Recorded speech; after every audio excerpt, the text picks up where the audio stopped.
This is an iHeart podcast. Guaranteed human.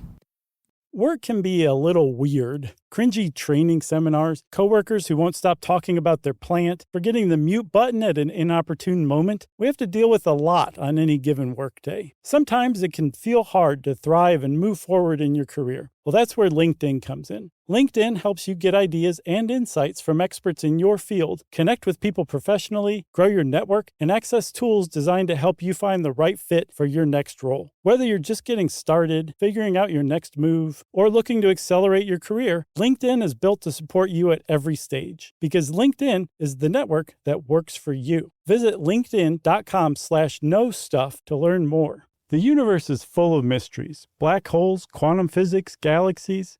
On TikTok, millions of people are learning more about the universe around them every day.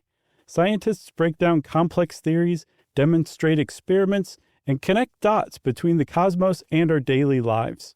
One scroll might reveal the concepts on the fabric of space-time, the next an optical illusion. It's discovery on a massive scale, where millions learn something new every day. Welcome to Stuff You Should Know, a production of iHeartRadio.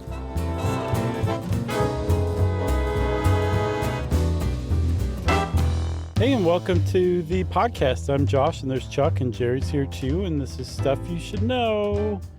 And we're going to talk a little bit about Chinese art heists. So let's get started. Go. That's right. Big thanks to Livia. She did a banger of an article for us. But also thanks to you. Where'd you come up with this idea? Was this a recommendation? God, I'm so bad about that. I don't know. But we also have to thank a reporter for GQ magazine named Alex W. Palmer, who in 2018 wrote a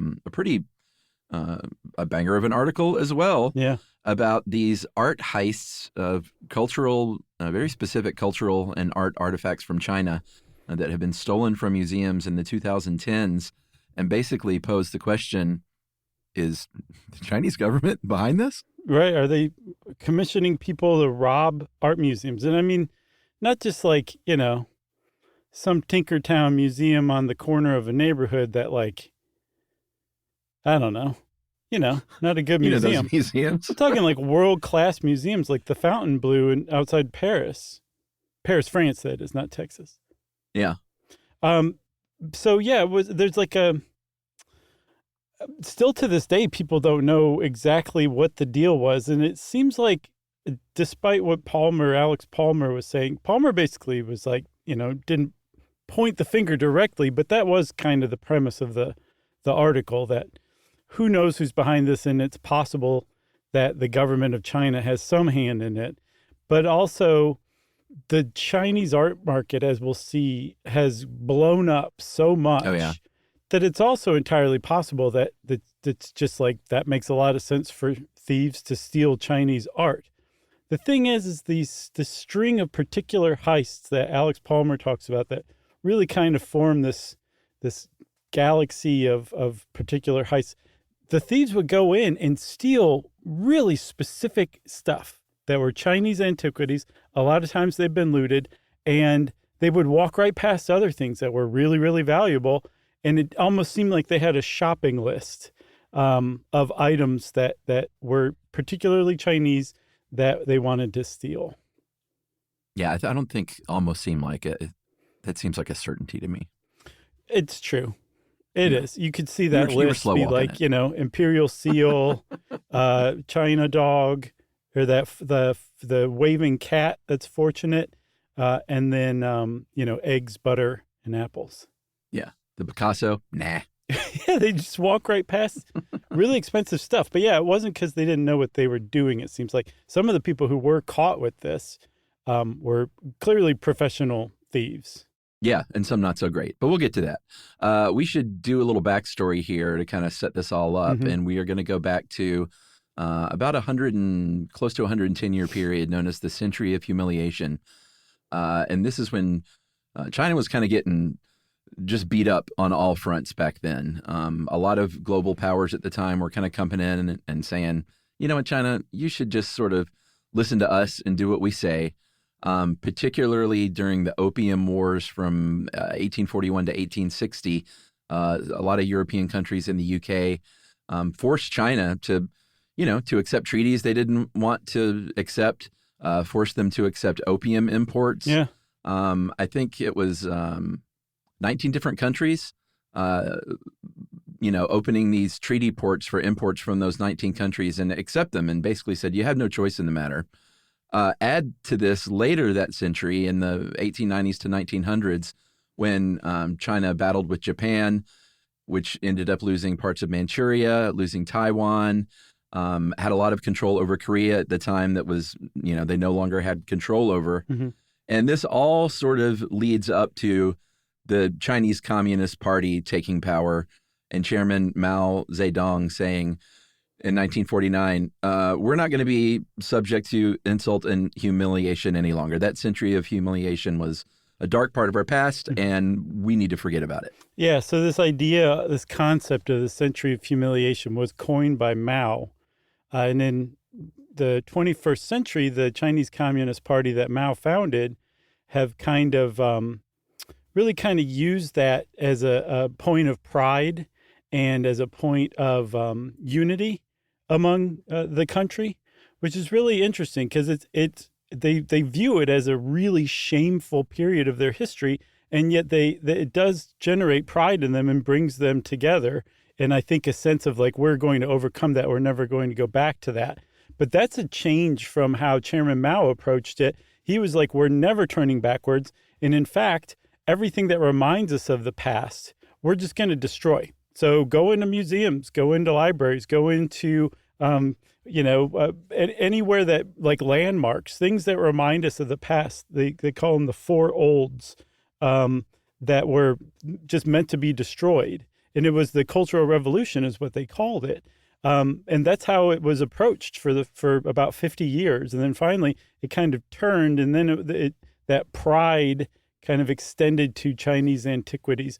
And in particular, today in China, there's a tremendous sense of loss over some particular items that came from a particular place called the Yuanmingyu, the Garden of Perfect Brightness, I think is what it's called. But less formally, it's called the Old Summer Palace. It's in Beijing, I believe. And it was magnificent from what I can tell. Yeah, it was, and these aren't the only things. I mean, all Chinese artifacts and cultural relics were looked at this way, but this was just a pretty notable space at the time. Mm-hmm. It was built in 1709, and then for the next century and a half, basically just got bigger and bigger. And it had temples, it had gardens and pools, and it had a lot of art, all kinds of art, like you name it, they had it. Some of the most important art of, that period of China and preceding it. And during the Second Opium War in 1860, the Europeans, were, again, coming in and kind of doing their thing against China. And the government of China said, you know what? You have some people here on a negotiating mission. We're going to capture them. We're going to torture them. And so I think about 5,000 British and French forces took part in what has been kind of looked back on now as one of the greatest acts of cultural vandalism in modern history. Mm-hmm. When they looted and either stole or could just outright destroyed or vandalize everything at the Old Summer Palace, essentially. Yeah, they were apparently already in the process of looting the palace when they heard about the torture deaths of that delegation that was trying to broker peace for the Second Opium War. And they were like, oh, okay, well, I guess we'll burn the place down too. And they did so over, I think, 2 days and nights, but the fire kept going for like 3 days. And rather than rebuild, China decided to preserve the place in ruins. It's kind of like Hiroshima. Like they decided to preserve some of the bombed out areas as just a reminder. But rather than a reminder to never use nukes ever again, this was a reminder to China of like what outside powers did to China. Like this is what happened to China in the past, and it's something to use to kind of motivate you to become the best kind of China there is that could never let something like that happen again. Yeah. A lot of this stuff, as you would imagine, like a lot of, looted things during wartime ended up in control of royalty in other countries. Hmm. Private collections sometimes, but a lot of royal palaces in Europe ended up with this stuff. Queen Victoria even, and this is a great little find from Libya. Besides art, Queen Victoria apparently also got a Pekingese dog that she named Looty, as in loot. Yeah, as in the dog itself was looted. Yeah, exactly. And I think it was the first Pekingese in all of England. I would believe it. I also read that at the time the press reported that the dog had to be taken to a different palace because it was being ostracized by the other dogs for its Eastern ways, whatever that means. Well, one of the most prized sort of things at this palace was this water clock. And it was, don't think of it as a normal clock, because it was, what it really was a big fountain. And the 12 spouts were carved in the shape of the heads of the animals of the Chinese zodiac. And whenever one of the fountains squirted, that was what time it was. So that was became a really big symbol of this whole looting, basically. It was in the European wing of the palace, but it went away. And and again, they were, some of these, some of the repatriation and these thefts, as we'll see, was all kinds of stuff. But it seems like that these fountain heads hold particular significance. They're the most symbolic. So again, this summer palace stuff, it was just such a big deal. Like you said, one of the biggest acts of cultural vandalism ever. It's such a symbol in this country of China's shame. And these things are like the greatest symbol of that larger symbol. Like these zodiac heads mean everything to China. And to get them back is enormous. The Communist Party kind of took a shift, especially as China became more and more economically powerful. And it started to kind of look at getting some of these antiquities back rather than looking at them as reminders of some terrible backwards past. They became part of China's heritage, and the Chinese government in particular started to want to get these back. And they started a kind of a trend, I think, culturally, that was like, hey, start having pride in these heritage antiques, and let's see if we can get them back into China. How? Who cares? Just go get them. Yeah, and one good way to do that is to have a ton of money. So a lot of billionaires from China obviously stepped forward and showed a lot of interest in growing their collections, or probably even starting and then growing their collections of Chinese art from history. And some of them even opened private museums to showcase this stuff. They were working with the auction houses very closely. And like you mentioned earlier, the Chinese art market, it went from really not much of anything in the year 2000 to about $1 billion a year in value by 2018. Wow. Especially the stuff that was looted by the UK and by Europe and the United States.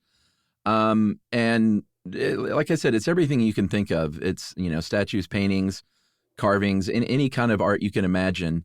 According to UNESCO, close to 1.7 million Chinese objects are currently held in 47 countries other than China in 200 different museums. And those are just museums in just 47 countries. I saw that the Chinese government itself estimates that there's about 10 million antiquities spread throughout the world outside of China.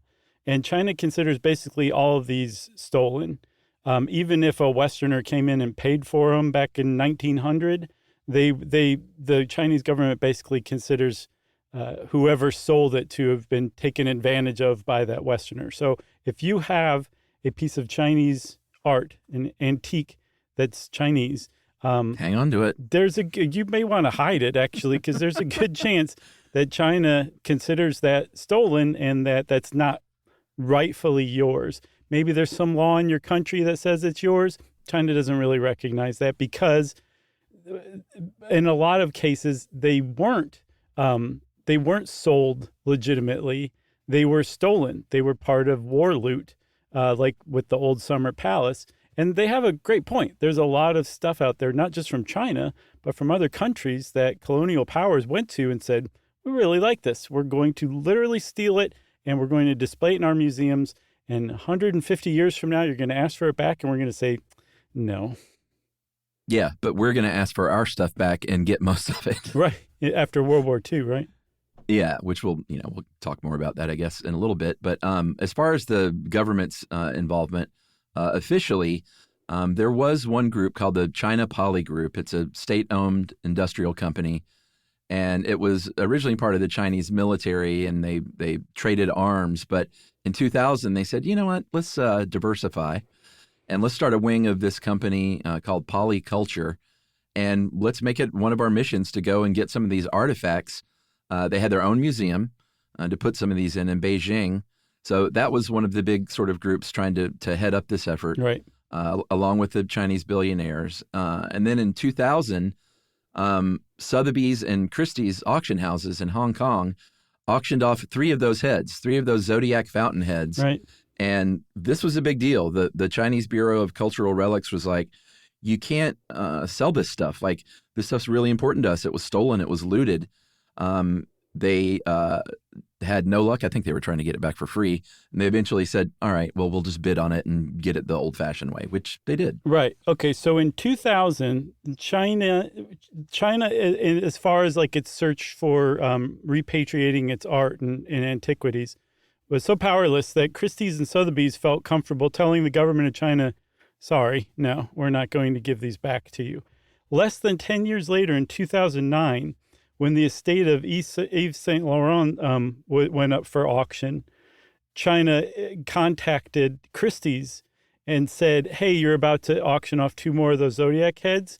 If you do it, it's going to be really bad for you. And China had become such a player in the global art market that Christie's, they handed them over. They gave them to them. And in exchange, I think Christie's was the first auction house to have an independent or license to independently operate in China within the next year or something like that. So that's how powerful they became. And then also as kind of a nod to how valuable Chinese antiquities became when China started to become interested in them. There was an auction in 2015, less than 2 decades after China became interested in its own heritage. The pre-sale of this the 16-inch vase. Sorry, this is 2010. A 16-inch vase pre-sale value was $800,000. A half hour after it went under the gavel, it sold for almost $70 million to a Chinese billionaire. It's a lot of dough. It is. It also just shows how bad they want this stuff back. Because there's one other thing, Chuck, you mentioned the billionaires getting involved. It's not just one way to show off how much money they have. It's also to show everybody how patriotic they are because they're buying these things at astronomical prices to bring back to China for China. For sure. So let's take a break and we'll come back and talk about what China was going to do about this officially right after this.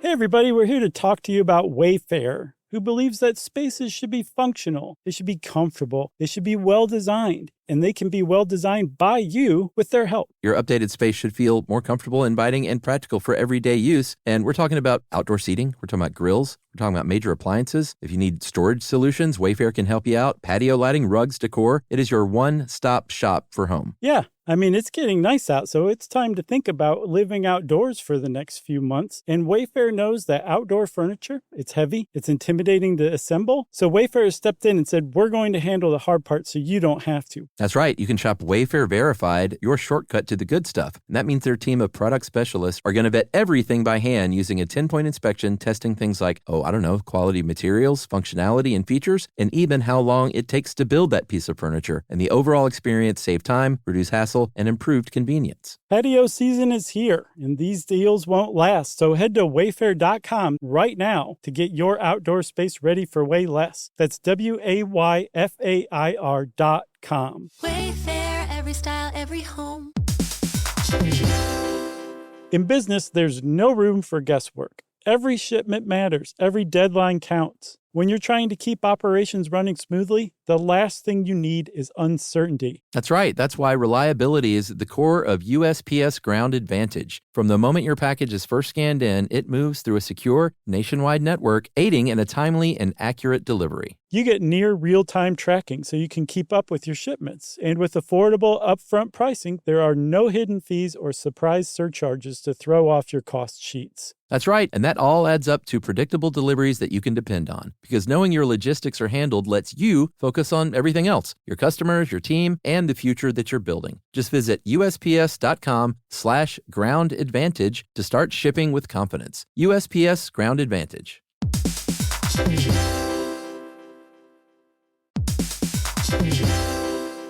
Dell PCs with Intel Inside are built for the moments that matter, for the moments you plan and the ones you don't. Built for the busy days that turn into all-night study sessions, the moment you're working from a cafe and realize every outlet's taken. Yeah, the times you're deep in your flow and the absolute last thing you need is an auto update throwing off your momentum. That's why Dell builds tech that adapts to the way you actually work. Built with a long-lasting battery so you're not scrambling for the closest outlet, and built-in intelligence that makes updates around your schedule, not in the middle of it. That's right. They don't build tech just for tech's sake. They build it for you. Find technology built for the way you work at Dell.com/Dell PCs.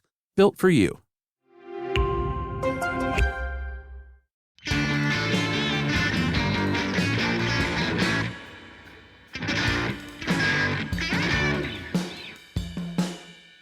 All right, so we're back and wondering what China was going to officially do about this. In 2009, the government said, you know what?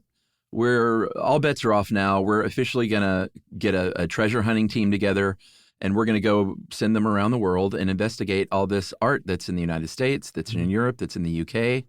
One of these guys, one of the chief detectives, his name was Liu Yang, and he went all over the place, and he was like, hey, this was in the Summer Palace. This was in the Summer Palace. You guys have our stuff.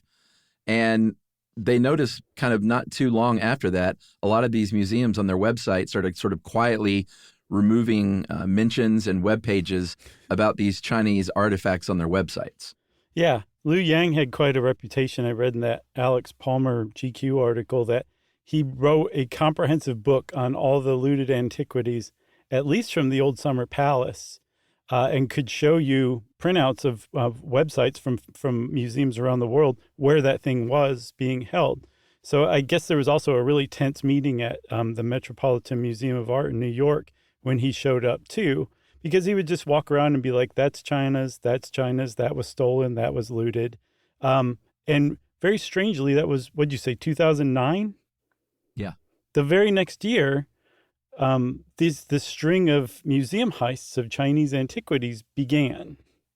Yeah, for sure. I did want to point out, though, when I was making the previous point that they took down these websites, but not everybody, because the Fontainebleau in France was one of those that were like, no, you can see right here on our website, and we'll tell you like what this is and when and where it was looted, like what palace was sacked at the time. So they kind of, held firm in their belief that it was theirs, I guess. But yeah, these robberies started in 2010, and we don't know exactly how many of these have happened. We're going to talk about quite a few of these, but they were detailed in the GQ article, and then since 2018, there's also been more. And it seems like there may have been a concerted effort, and then other people just started, because they became really valuable and there was a market for it. Mm-hmm. People kind of piggybacked on stealing this Chinese art, and that the entire thing may not be some, complete masterminded by one group or government kind of thing. Yeah, that was my interpretation too. Yeah. So apparently the whole thing started in Stockholm, Sweden, at the Drottningholm Palace, which is, a Swedish royal palace. And they have a Chinese pavilion there. And there's a state-owned collection of Chinese antiquities. And on August 6, 2010, it was quite a surprise because there was a group of cars that were set fire to elsewhere in Stockholm. And as the police ran over there and were very much distracted by these sudden car fires, because usually that means riot, so I can imagine that put the police on edge.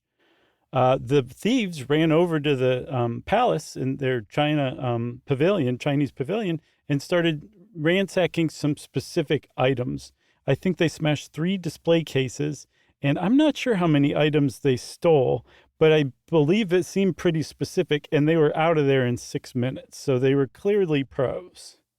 Do you think the Swedish police were like, guys, we might have our first riot in the country's history? Like, I've been waiting for this since I was a boy. I've been told a car fire means a riot. And they were like, what is a riot? And I said, like, well, Sven will explain it to you. Right. Sven's been out of the country before. So, yeah, smash and grab, 6 minutes in and out. They hopped on some mopeds. They drove those over to a lake, and they got on a boat, and they got out of there.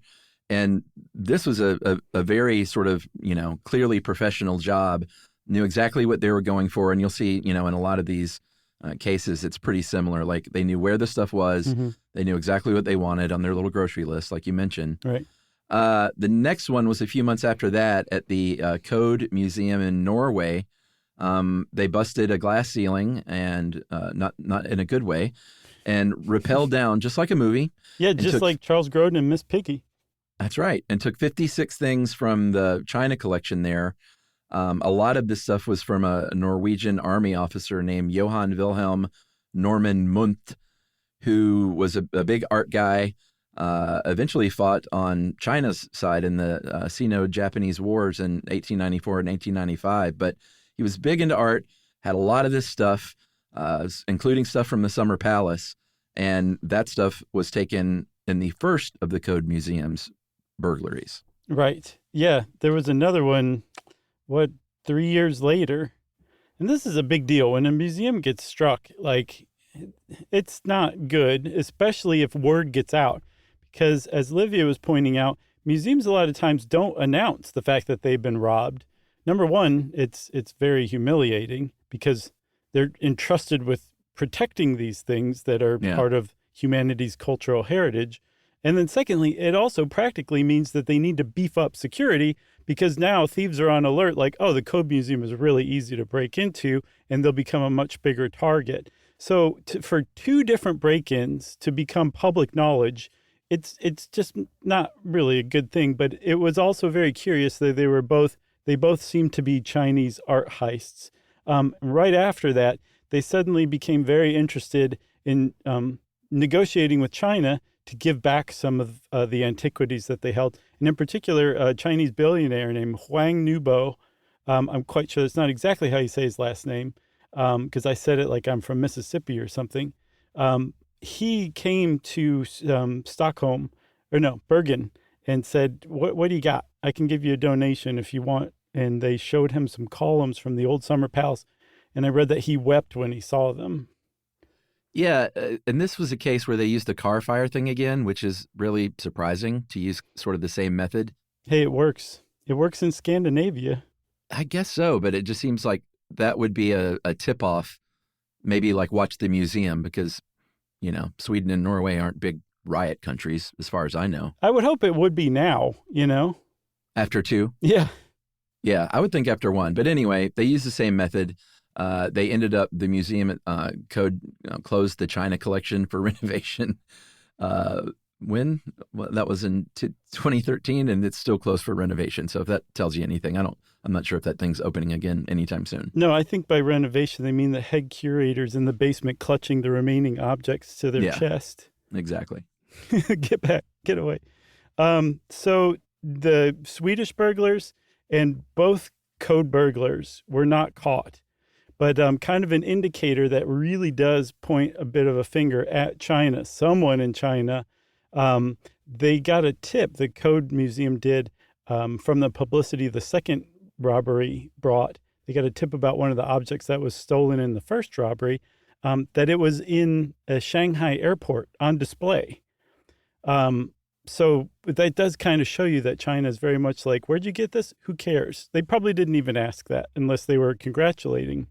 And so when Norway found this out, they decided not to do anything about it because they had just recently ticked China off by giving the 2010 Nobel Peace Prize to Chinese dissident Liu Xiaobo, who was imprisoned at the time in China So China wasn't happy with Norway. So Norway was like, you just keep your airport antiquity. We're going to just not say anything about it. Exactly. So that was Scandinavia.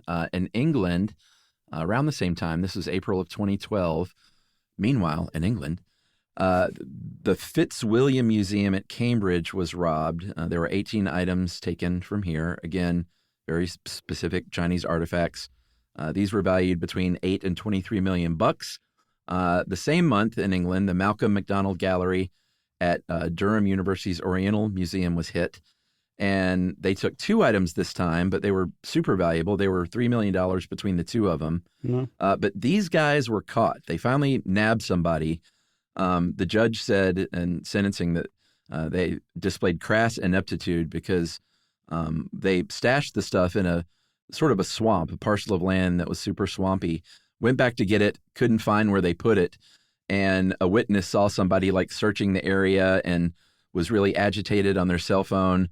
Seemed suspicious, phoned it in, and authorities searched the area and not only found the objects, but eventually arrested dudes.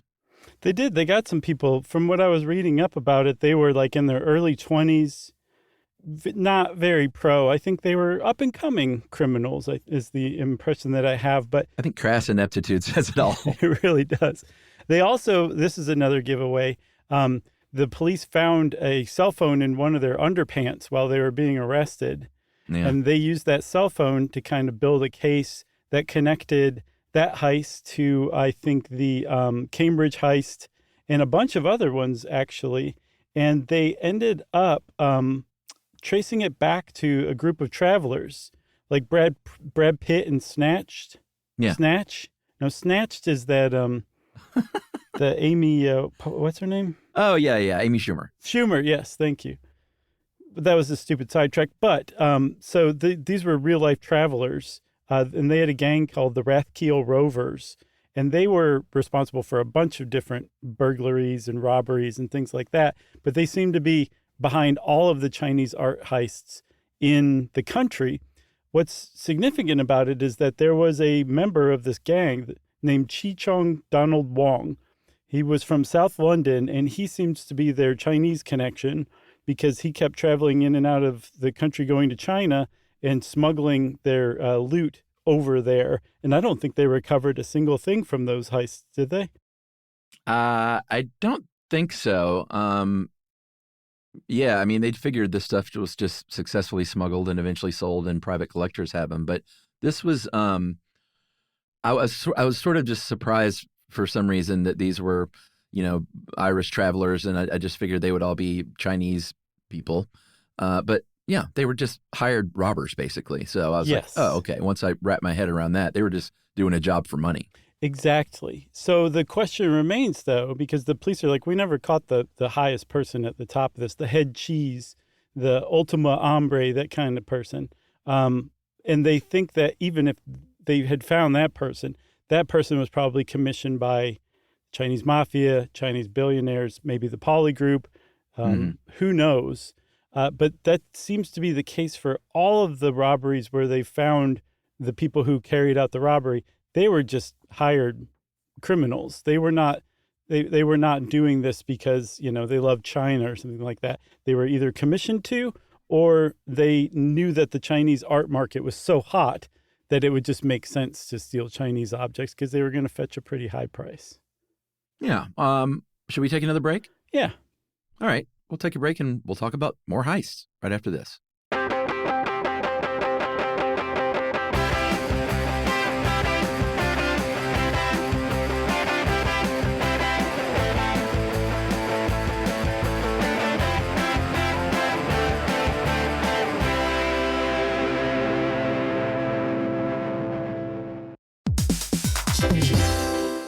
In business, there's no room for guesswork. Every shipment matters. Every deadline counts. When you're trying to keep operations running smoothly, the last thing you need is uncertainty. That's right. That's why reliability is at the core of USPS Ground Advantage. From the moment your package is first scanned in, it moves through a secure, nationwide network, aiding in a timely and accurate delivery. You get near real-time tracking so you can keep up with your shipments. And with affordable upfront pricing, there are no hidden fees or surprise surcharges to throw off your cost sheets. That's right, and that all adds up to predictable deliveries that you can depend on. Because knowing your logistics are handled lets you focus on everything else, your customers, your team, and the future that you're building. Just visit USPS.com/Ground Advantage to start shipping with confidence. USPS Ground Advantage.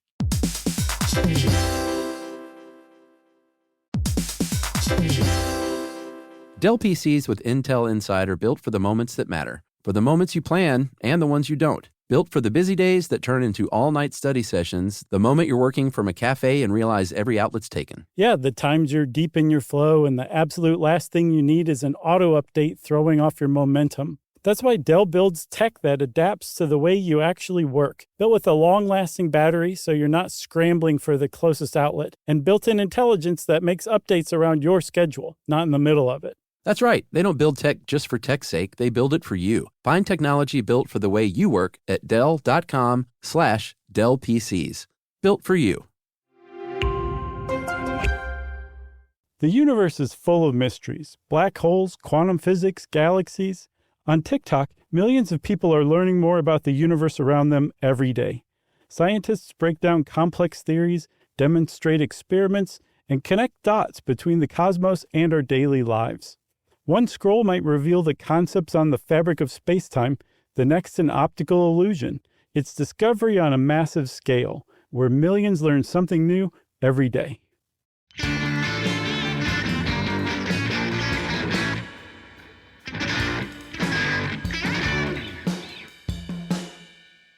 Okay, Chuck, so we're back, and you promised talk of more heists, and I'm going to take us to France. Won't you come with me?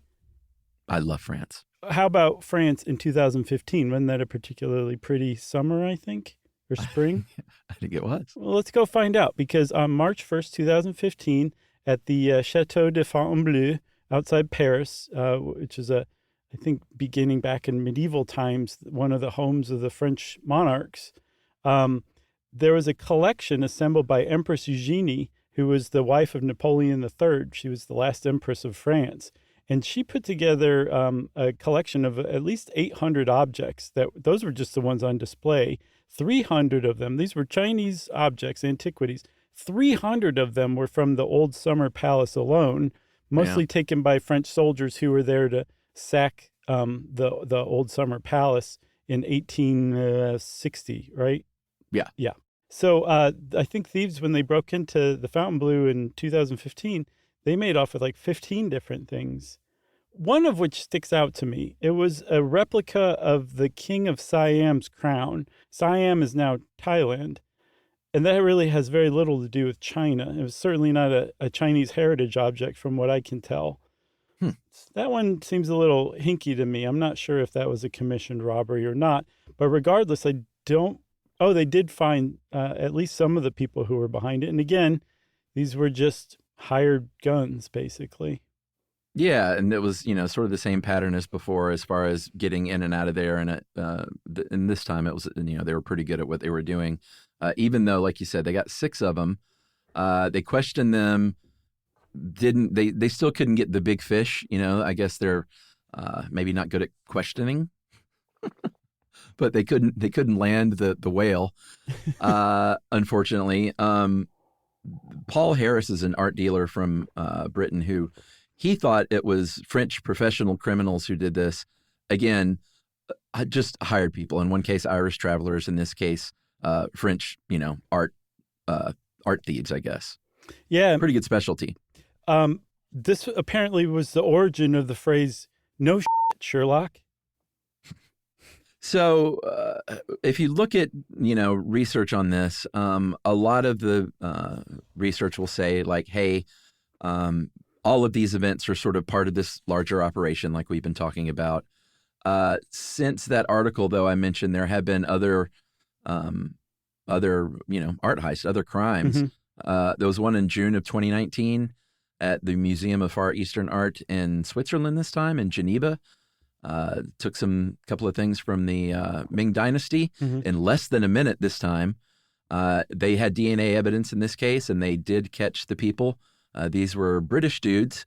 They said they were just trying to make money to pay off a debt. So again, it looks like another either hired people to return these, or just people being hired out because this stuff's valuable, or just guys doing it because they know it's valuable. Yeah, it's just you just can't, you don't know for sure, No, again, that hot Chinese art market kind of dilutes the possibility that it's just the Chinese government.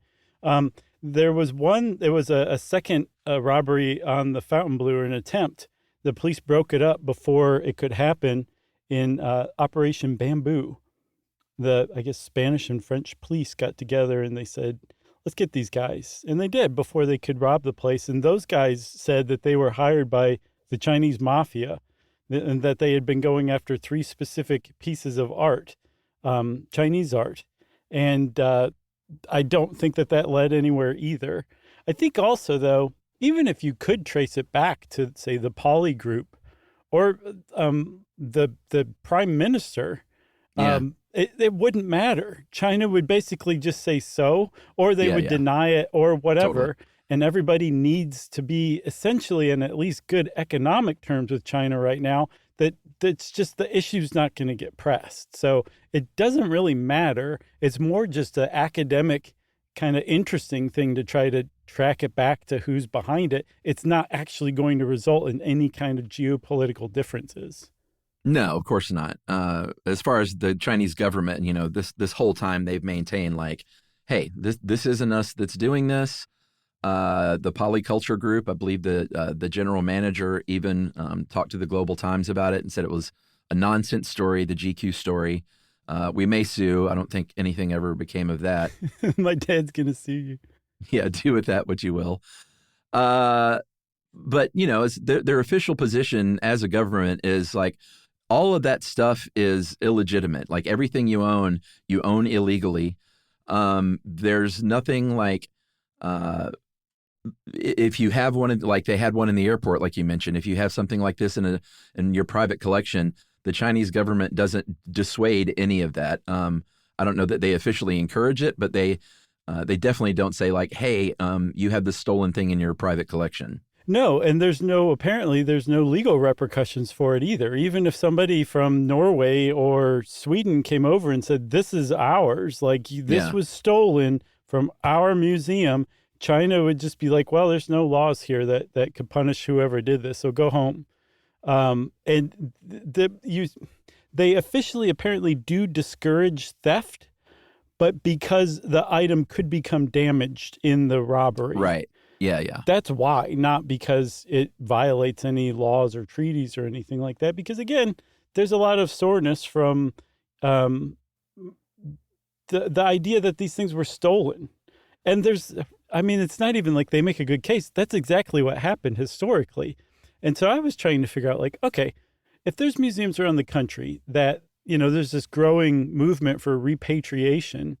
Here in America, we have like the Indigenous Graves Act, which is like if you have Native American remains in your museum collection, you should give them back to the group who from which they came, so that they can bury the remains or do whatever custom they do, rather than keeping them in a museum collection.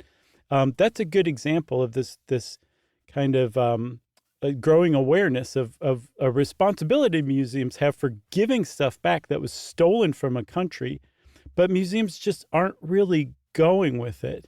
And I was looking at it, and I sent you, I think, some parts of an artsy article that talks about this, like China, Greece, Nigeria. They're all like, you guys have some really important cultural treasures of ours, so give them back. And museums are basically saying like, no, you won't be able to take good care of them. We can take better care of them. And then I think the British Museum was just discovered to have suffered an extensive robbery from inside that really kind of undermines that argument that, they can protect these things better than the countries can, because this curator at the British Museum stole something like 2,000 pieces from the museum's collection, was selling them on eBay. So it's not like China and other countries don't have a legitimate claim to this. It's just more like Western museums are just basically, they're just digging in and saying like, no, we're not going to give these back. Yeah, I think if every piece of ill-gotten art, whether it was through looting or stealing or even, started out that way and then were purchased and repurchased, like there'd be a lot of half-empty museums if only like super legitimately acquired art was on display. Yeah, maybe even more than half. And I that's got to be ultimately the reason why they don't want to do it. Yeah, they're like, what are we going to put in the Chinese art wing right. of the Met? Yeah, exactly. I think also in the UK in particular, they have a law that says museums aren't allowed to repatriate cultural artifacts to other countries. And they're like, yep, that's the law. And I think the Chinese government was like, that's your law. You can change that law. Stop hiding behind that. So, yeah, I agree. Yeah. I mean, there were a couple of instances where I'm like, okay, this makes sense to not give it back. Like if there's a lot of instability and turmoil in that country. Another one that really kind of stuck out to me is if the cultural heritage is now divided among multiple countries. So let's say it was a Yugoslavian item. And now, Czechoslovakia and Slovenia, they're both saying like, that's ours. That's a ticklish spot. But for the most part, if it's, a stable country is like, that's ours, give it back, especially if it was looted, there really shouldn't be any discussion about that. I'm with you. You got anything else? I got nothing else. Oh, well, you can look out for a movie by Crazy Rich Asians director John M. Chu coming out sometime soon. Netflix is going to have something based on Grace D. Lee's novel Portrait of a Thief. And there's a 2012 Jackie Chan movie called CZ12 about this very kind of stuff. Jackie Chan. Well, since Chuck said Jackie Chan, he unlocked listener mail. All right, this is on swamp coolers. Hey, guys, you talked about swamp coolers in the History of Refrigeration episode. We live in Santa Fe, New Mexico, at 7,000 feet elevation, where it historically hasn't gotten hot enough to need air conditioning, although summers are getting hotter here, with a couple of weeks in the high to mid-90s every year now. It's pretty hot. Our house was a custom-built house in 2005, and it does not have AC, so we bought a portable swamp cooler last summer to help just on those handful of really hot days when it's too hot to sleep. And it's really effective, I have to say, in the dry desert air. Some people have whole house swamp coolers on the roof with thermostats inside. They use a lot less energy than AC, so they're a good option in places where it's dry and not too hot. They only lower the temperature 10 to 15 degrees. That's not bad at all. Mm-hmm. So anything 95 we get for a short time wouldn't really work.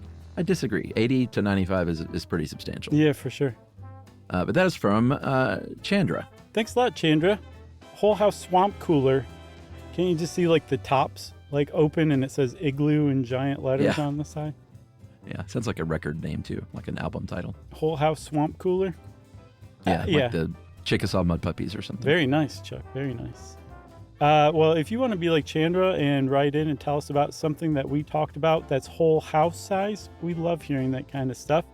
You can shoot us an email to stuffpodcast@iheartradio.com. Stuff You Should Know is a production of iHeartRadio. For more podcasts from iHeartRadio, visit the iHeartRadio app, Apple Podcasts, or wherever you listen to your favorite shows.